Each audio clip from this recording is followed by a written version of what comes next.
Ara fa quasi 2 anys que tinc aquest telèfon i la veritat és que no deixa de sorprendre'm. Segueixo trobant-li cosetes noves, aplicacions que no havia provat i el vídeo d'avui precisament t'explicaré això, aplicacions que he descobert aquest estiu-tardor que podríem dir una mica els meus preferits del 2023. Així que comencem. Les primeres dues aplicacions les he començat a fer servir aquest estiu i m'estan simplificant bastant la vida. La primera és Wikiloc, que l'he de buscar, bueno, de fet ja l'he buscat, la tinc aquí, perquè és una aplicació molt específica que només faig servir quan vaig d'excursió. Però està molt xulo perquè hi ha un muntó de rutes, punts d'interès i t'ajuda a no perdre't a la muntanya, bàsicament. Quan entres a l'aplicació, aquí pots veure que t'ensenya el mapa on estàs, va molt de mapes, ara pots veure on visc i llavors això ho hauré de treure. Però el més interessant és, sobretot, trobar rutes per quan voleu fer una excursió. Llavors aquí tens un cercador que molt ràpidament jo li puc dir que, mira, vull anar al Pedraforca i aquí ràpidament ja m'ensenya el mapa de Catalunya i diferents rutes que hi ha a prop del Pedraforca. El Pedraforca està més aviat per aquí i llavors segurament, si ara cliquem aquí, trobarem rutes com, per exemple, Pedals del Pedraforca. És una ruta de BTT que podem veure que són 100 quilòmetres, amb 3.000 metres de desnivell positiu, dificultat difícil, el temps que van trigar, etc etc. T'ensenya també aquí dalt la ruta que fa, el desnivell. Si volgués seguir-la, te la pots enviar al teu GPS, si porta el típic Garmin o així.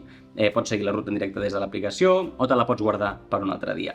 Jo no faig BTT, llavors aquesta ruta no em serveix gaire, però aquí, per exemple, hi ha una altra des de Gósol, que és una que diu, anem a aquesta que diu Camina, a veure si en trobem alguna de Camina, que a mi m'agrada el senderisme. Pedraforca pel castell de Gósol, Coma de Carners, Set Fonts, no sé què, és una ruta, que aquí veiem que és una ruta de 12,49 quilòmetres amb 1.000 metres de desnivell positiu, que és bastant, i van trigar aquesta gent en fer-lo, doncs, 7 hores. És una bona ruta. Però el que m'agrada molt a mi és la comunitat de Wikiloc. I aquí pots veure que la gent penja fotos i t'explica la ruta. I et diuen, bonica ruta per redescobrir el mediàtic i espectacular Pedraforca. Bla, bla, bla, bla, bla. I quan vas llegint més pots veure que hi ha gent que realment s'ho curra molt les explicacions. Aquí pots veure tot el text que hi ha molt de text, però són explicacions tal qual desnim per aquest camí, quan veiem aquest signe girem a la dreta, o aquí ens parem a veure tal paisatge. Està realment molt currat i pots veure la gent que l'ha feta, deixen reviews també. És com una xarxa social de senderisme molt recomanada. Si jo, per exemple, volgués fer aquesta ruta, puc posar guardar-me-la per a després, des en una llista, i me la guardo a vull anar-hi. M'agradaria molt fer aquesta ruta. I després la tinc doncs, ja afegida als meus preferits de vull anar-hi.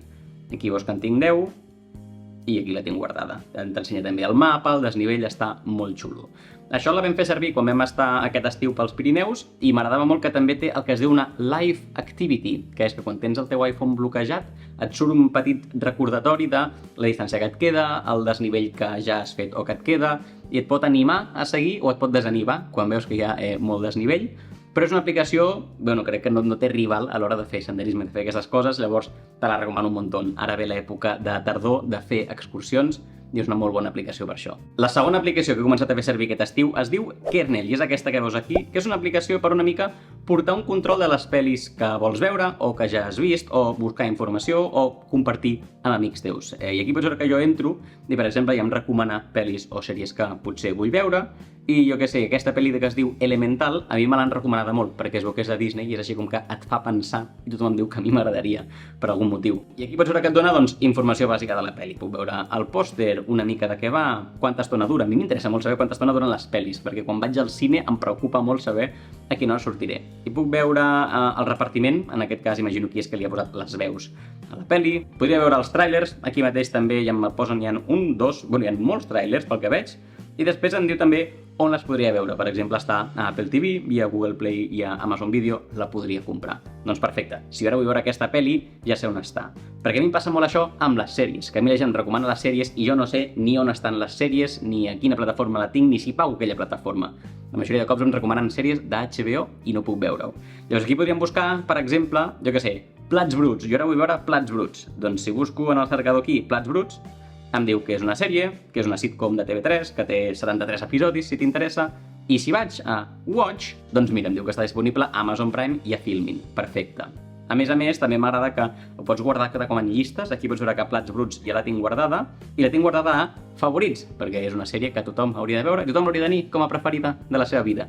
Llavors està aquí. I de fet pots veure també que tinc doncs, una llista on posaria coses que vull veure amb la Judit, si volgués. L'únic és que som molt dolents en fer aquestes coses i al final entrem a Netflix i veiem el primer que hi ha I després recomanades, doncs, coses que m'han recomanat, me les poso aquí per veure. Aquesta pel·li de Disney, per exemple, una pel·li d'Apple TV que es diu Severance, li vaig donar una oportunitat, no em va agradar, però la mantinc aquí una mica, i la pel·li d'Oppenheimer, per exemple, són les que tinc aquí que encara no l'he vista. I ja està, una aplicació molt senzilla però que em resol dos problemes molt comuns, que és quan em recomanen sèries i no sé on apuntar-me-les i me n'oblido, i segon, quan vull veure la sèrie i no sé ni en quina plataforma està. Doncs aquí sempre et diu actualitzat al dia, si està a Amazon, a Filmin, etc etc. És totalment gratis per si li vols donar una oportunitat, i si em vols recomanar pel·lis o sèries, doncs als comentaris també t'ho agrairé moltíssim. Per la segona aplicació hem de tornar una mica a la idea de sortir a l'exterior i a caminar, i a córrer i a fer coses. I és que parlem de l'aplicació Strava. És una aplicació molt coneguda, és la que fa servir tothom més o menys per sortir a córrer i, igual, calcular les teves rutes, veure el temps que has fet i tenir una mica un històric i compartir-ho amb els teus amics. A Strava, ara hi entrarem de fet,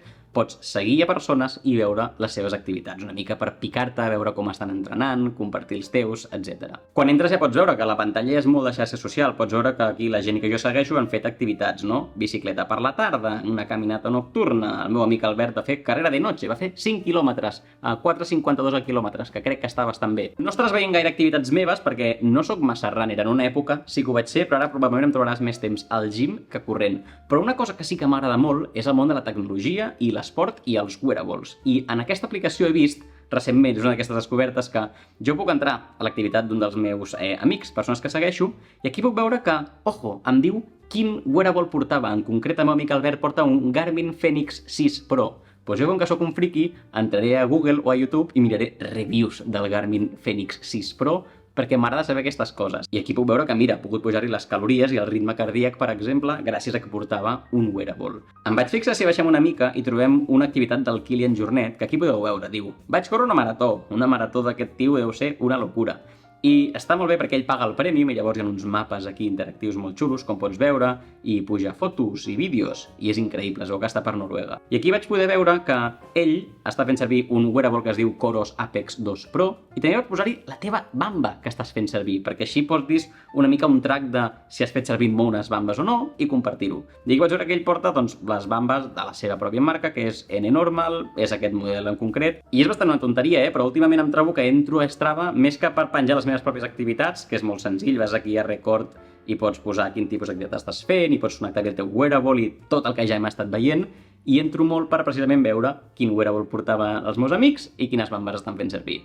I ja està, és una aplicació gratuïta, té una opció de pagament, òbviament, com totes, i està disponible per Android i per iOS, així que si estàs en aquest mundillo, segurament ja el reconeixes, i si no, te la recomano. No deixem el món de l'acció i de l'aventura perquè et volia parlar de l'aplicació de GoPro, l'aplicació que es diu GoPro Quick. M'agrada molt perquè recentment l'he estat fent servir per fer algunes activitats, en concret vaig anar a fer paddle surf l'altre dia, i això et passa que tu vas i amb la teva càmera vas fent fotos i vídeos i et fa una mica de mandra després fer-ho servir. Per exemple, si vas a Media, aquí pots veure que a l'aplicació em vaig importar tots els clips i les fotos que vaig fer quan vaig anar a fer paddle surf.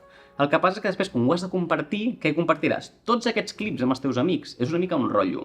I vaig provar l'opció que hi ha aquí de GoPro Studio, on ell màgicament t'edita i et recull els moments que ell creu que són interessants. Llavors, si vaig aquí a My Edits, pots veure que em va editar un vídeo superxulo, molt maco, de 2 minuts, on sorprenentment ell va entendre quins eren els moments xulos i me'ls va posar. I pots veure que l'edició em va posar doncs, quan entràvem a l'aigua i quan algú es queia i quan ens gravàvem, i molts moments que potser estava gravant cap a baix o moments que no eren interessants no apareixen, i em va semblar increïble.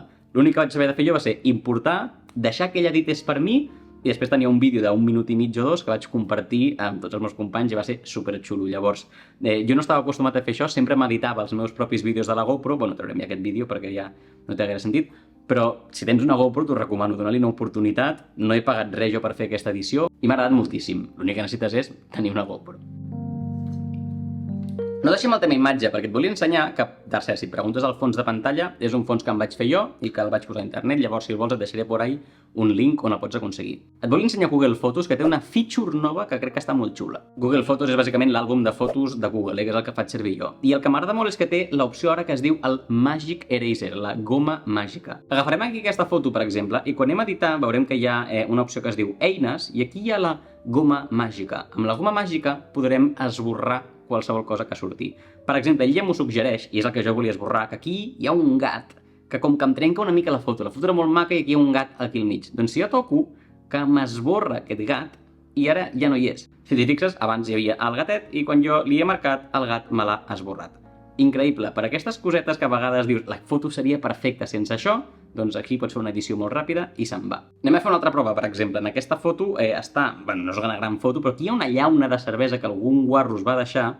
Anem a provar a veure si anem a editar, si podem trobar també igual la goma màgica, i no sé si ella mateixa ens ho suggerirà, aquí no ho fa, però jo li diré, vull que m'esborris aquesta llauna de Voldam que hi ha aquí.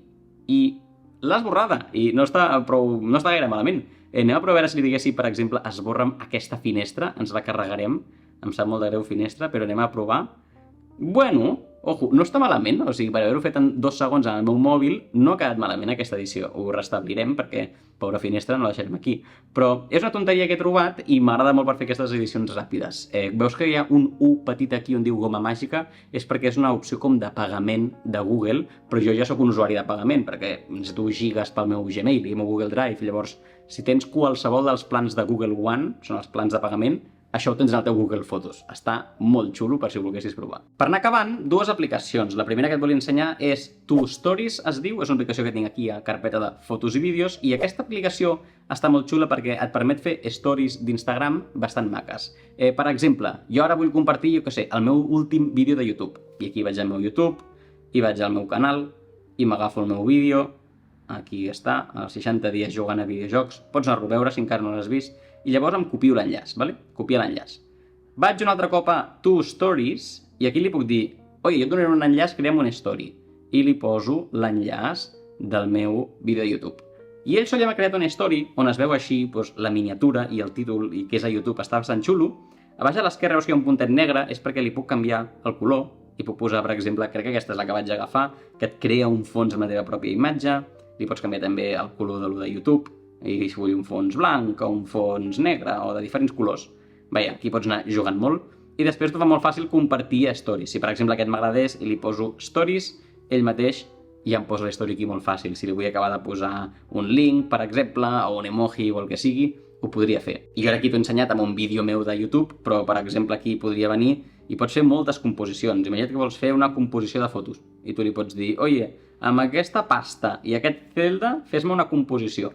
I et fa doncs, aquí un story partit, per exemple, on també li pots canviar jo que sé, el color de la ratlla del mig. Veus que està canviant entre no hi ha ratlla, ara és negra, ara és blanca.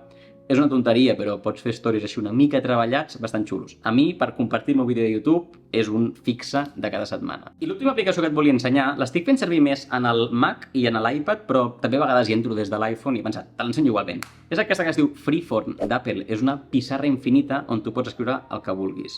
Llavors, tinc aquí diferents idees que tinc en les pissarres. T'ensenyaré aquesta, per exemple, crec que és la menys confidencial d'alguna manera. I aquí pots veure que és això, una pissarra infinita on sempre pots anar escrivint més coses i jo què sé, quan vaig fer un guió del vídeo de la meva tarda de diumenge, el vaig començar a esbossar aquí. I aquí pots veure com tenia doncs, diferents punts que volia pensar i com seria la miniatura, etc etc. Aquí pots veure que hi ha molt escrit a mà, perquè en aquest cas ho vaig fer molt amb l'iPad, per exemple, però a vegades estic revisant les taules, estic buscant alguna idea i se m'acut alguna cosa, que només tinc l'iPhone, doncs aquí molt ràpidament li puc posar, jo què sé, un pòst-it. I en aquest pòst-it dic nova idea de miniatura o revisar miniatura. I ja està, tinc un pòst-it que el puc moure on vulgui, li puc canviar el color si volgués, el posarem aquí baix i li posarem de color taronja, per exemple, i són cosetes, però que al final, quan vaig al meu Mac i veig tot el freeform allà i puc organitzar molt bé les idees, m'agrada i trigo res en posar això aquí. Llavors, crec que és una aplicació que està gratis també a tots els iPhones i Macs i iPads i tot. Jo no l'havia provat molt fins ara, però últimament em vaig intentar forçar i vaig veure que m'agradava. I llavors vaig dir, oi, perfecte, te l'ensenyo tu també. Hi ha una aplicació que no t'he parlat que és Day One. És una aplicació per portar un diari i allà pots posar-hi doncs, què has fet en un dia i posaré una foto i explicar una mica les teves mogudes. M'agrada molt, la faig servir quasi cada dia i vaig fer un vídeo, de fet, en concret, parlant d'aquesta aplicació i de la meva experiència i de com ho estic fent, que et recomano que el vagis a veure. Així que si t'interessa, ens veiem aquí.